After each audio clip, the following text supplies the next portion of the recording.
sometimes I bump into people that I used to play basketball with.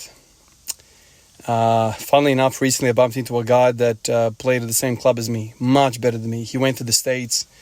I think he played in like a Div 2 college. Like, this is a proper basketballer. Like, I'm belittling myself here, but I feel like accordingly, this is a proper basketball player, like 6'6", could shoot, athletic, like proper basketball player. And not a lot of guys from Australia go to the college and try and make it. He tried to make it. Eventually he didn't, whatever. He spent a number of years at college system. I'm sure he could have played somewhere in South America, maybe even in Europe, but he gave up this dream to come back to Australia, start a family, and this is where I actually bumped into him. I bumped into him at school basketball. I coach my son's team. He coaches his daughter's team, same level, so, mixed basketball at this point, 7-8-year-olds. And we got chatting. I was like, man, it's unbelievable to see you. How you going? It's been years. And we're sharing some ideas. Do you still play? He doesn't play at all. I don't play at all. And it's always, mind starts to wonder, if we could go back, what would we change? How would we go approach it? If we had certain people around us with certain information, could we have made it? Could we trained certain aspects? I mean, certainly now I think to myself, if I could go back with this brain that I have right now, the knowledge of the weights, the training, if I could roll it all into one, like, my God, I reckon I would make much more progress, to say the least. So people change, people grow out of things and they move away and whatnot. That's basketball, and that has a very short shelf life, let's say. Like, if you don't make it by the time you're 23, 24, most people just give up. I mean, I certainly gave up at 21, when I started getting exposed to some of the professional guys that were coming down from the 36ers, which is the local club here, a professional club. When I started, getting exposure to some of those guys, and I was like, man, these guys are so freaking good. And even they are getting dropped and running out of contracts and not getting renewed. It really kind of showed me levels to this. There are levels to this, and, I didn't have it in me. So eventually started going gymming, blah, blah, blah, replaced it with this, and that's fine. But then I asked myself, how does somebody give this up? What is the process of this? Because this is not... I mean, you could be taking this professionally, I guess, but even then there's masters. This is almost like a lifestyle. You don't just give this up. It's like you don't give golf up.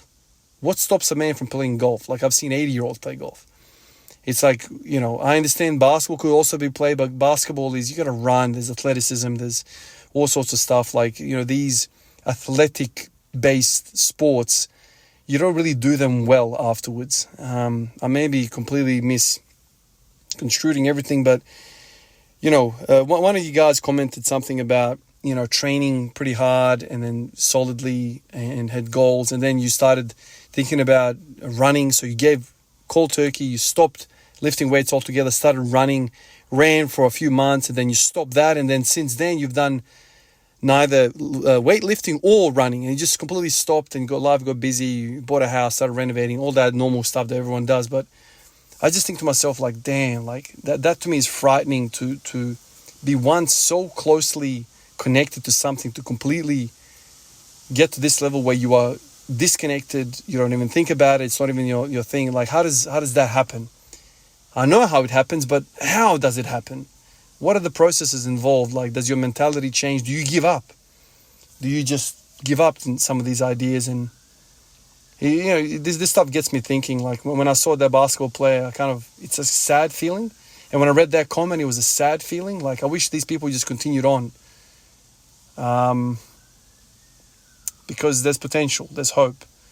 I don't know. And I kind of think about my own journey and what led to me making certain decisions and what makes me train every single day. Like, what fuels this? What is this about?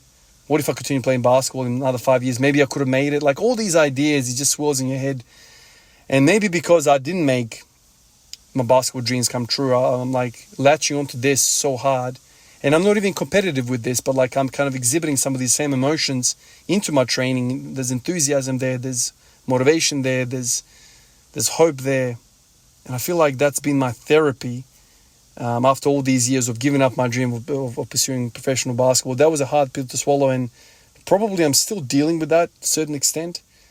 I'll never forget the phone call that I called the coach one night after a training session. I said, look, man, I think I'm done. That was a heavy moment for me, man. And it took me months to grasp and even a 2% understanding of it. And it's been like 20 years since.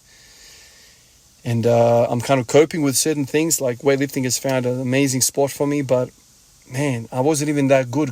What if that basketball, what does he think about? Interesting thoughts. Appreciate you guys like always.